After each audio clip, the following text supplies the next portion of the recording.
Hello everyone, welcome back to my channel. I'm Bill. We're going to be in Basic Fantasy for this video. This is Basic Fantasy 3rd edition, which follows like 3rd edition D&D rules to make it easier to play if you're familiar with them. We're going over the encounters, which is kind of the combat section of the rule book.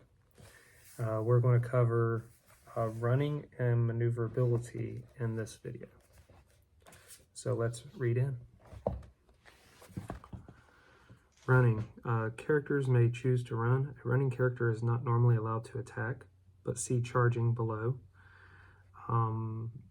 Running characters can move at double their normal encounter movement rate. Characters are allowed to run a number of rounds equal to 2 times the character's constitution, after which they are exhausted and may only walk at the normal encounter rate. For monsters not having a given constitution, allow the monster to run for 24 rounds. Exhausted characters or creatures must rest for at least a turn before running again. Now let's read into maneuverability. The following rules may be considered optional. They are hardly needed for most dungeon adventures, but will add measurably to the combat situations in the wilderness, especially in the waterborne combat situations or when some or all combatants are flying. Characters, creatures, and vehicles of various sorts have a turning distance. This is given as a distance in feet in parentheses after their movement rate, and it determines how far they must move between face changes when moving about in combat. All normal player characters, and in fact most moderately sized creatures which walk on the ground, have a turning distance of 5 feet. If no turning distance is given for a creature, assume that it is 5 feet. In general, a facing change is any turn of up to 90 degrees, a right angle turn, on a square gridded map. This means turning to face directly to the right or left of the figure's current facing. A half turn, a 45-degree turn, still counts as a full facing change. If using hexes, diagonal movements is not available.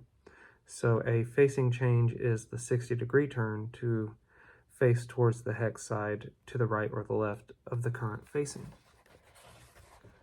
There are a few exceptions to this rule.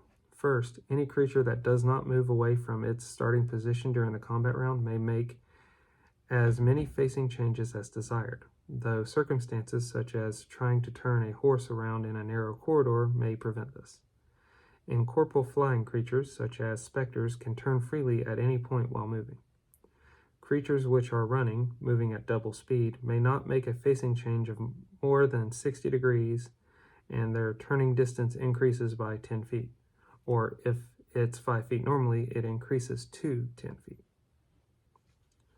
Also, most creatures can shift one space laterally while preserving their facing. This is called sidestepping, but this may only be done when moving at normal walking speed, not at fast running speed. One space means either 5 or 10 feet, depending on the map or the board being used. So, I don't know that I'd use the maneuverability rules very much, but I'd definitely use it if they wanted to get into like a big chase with caravans and stuff, or if they were flying. I could see these optional rules playing a good bit of effect in the game then. So I would recommend most game masters not use them unless you really wanted to bog down a couple of rounds of a chase or something. But it's a pretty good rule. I like it. And then running is 2 times the character. You can go for as long as 2 times the character's constitution. That's pretty cool that you can run for that long. That actually gives you a defined rounds that you can run, which I don't think Pathfinder or D&D ever did in 3rd edition or Pathfinder 1st edition. So I'll need to re-look into that and see if they did change any of that or not. If you all know, put it in the comments below. Until we all game again, guys.